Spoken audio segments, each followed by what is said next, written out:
Mon Élise, tu as une bonne voix. Tu peux pas être conciliant avec un acte littéraire pareil, d'accord? On a besoin de ta radicalité.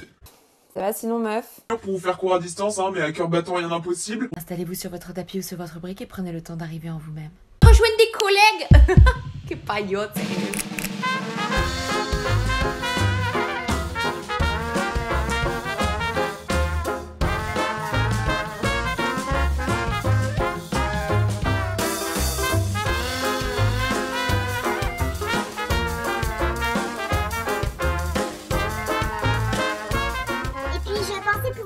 Un peu, mais en fait Sylvie a posé ses congés là, donc ça fait double dose de travail. Hello Sylvie! Le coach sportif par exemple, on le croise depuis peu de temps, on le croise, il est spécifique à notre génération. Mais ce qu'il faut que tu bosses surtout, c'est le mental. Cette idée de dépassement de soi et des choses comme ça, voilà. Qui a un peu ce qu'on appelle un bullshit job, qui est un terme qui est apparu il n'y a pas très longtemps. Là, je dois faire un benchmark pour la prochaine campagne digitale de Sandro, mais je suis déjà dans autre chose en fait. Rebecca, elle est en quête de sens un petit peu. Elle se pose pas de questions, mais en fait, il y a un grand vide à l'intérieur d'elle. Et je pense que c'est un problème qu'on est beaucoup à partager. Mon métier, c'est de créer de la valeur. Ce podcast n'existerait pas sans le soutien des coussins orthopédiques à mémoire de forme. Moi, j'aime bien... dénoncer, c'est un grand mot, mais voilà, souligner des traits de la société moderne que je trouve un petit peu ridicules ou pathétiques ou risibles. Voilà. C'est ça qui me fait rire avec les caractères.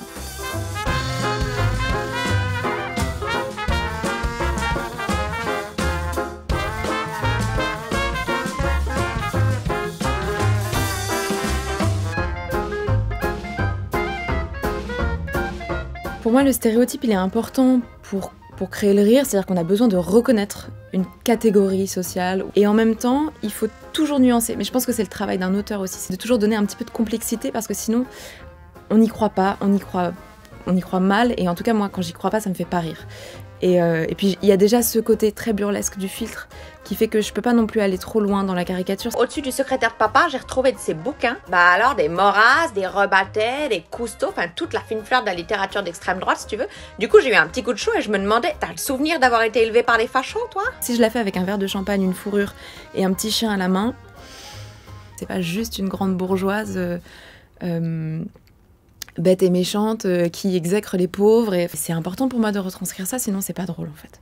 C'est une belle expression du Bourgueil, moi c'est vraiment un jus que je trouve assez polyvalent et que je sers en toute confiance, même avec une viande en sauce, donc vraiment... Je suis pas très douée en vin, mais je sais à peu près ce que je ne sais pas et je sais à peu près ce qu'il faut que j'aille rechercher. Voilà. Par exemple, j'ai des connaissances pas terribles en musique classique, je ferai jamais un chef d'orchestre. Mais c'est important pour moi d'enraciner en fait les personnages avec leur culture aussi. Michael, il existe un phénomène bien connu en psychanalyse qui s'appelle la cristallisation.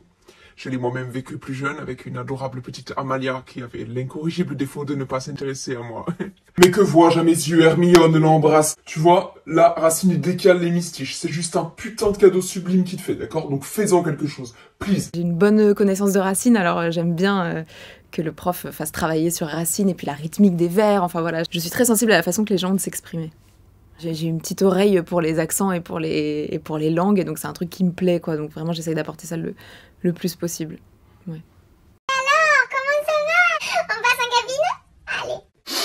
Putain, revoir tous ces estrasses de collègues, là. Et le filtre, c'est cette chose-là qui, en une seconde, vous fait vraiment croire que je suis un vieux psychanalyste hongrois de 70 ans. Et ça, c'est extrêmement précieux, en fait, quand on est comédien, c'est formidable. Les filtres, c'est aussi beaucoup fait pour embellir les gens, pour faire une police, faire des yeux de biche, des dents blanches, etc. Et moi, c'est un truc avec lequel j'ai vraiment du mal à intégrer. Je trouve que c'est terrible, et je trouve même que c'est une plaie. Et de la même manière, même Instagram, je trouve que c'est un problème. Et je trouve que c'est un problème dans nos vies.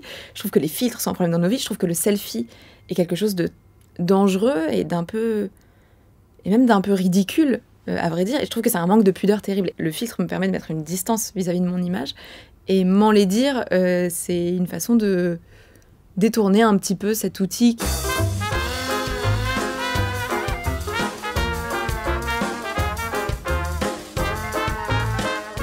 Pour le coup, sur scène, je pense que ça pourrait être intéressant, ça pourrait prendre une autre dimension. Ouais. Le risque que prend l'artiste à poster une vidéo ou l'artiste à monter sur scène est incomparable. Je pense que rien ne remplacera jamais la scène.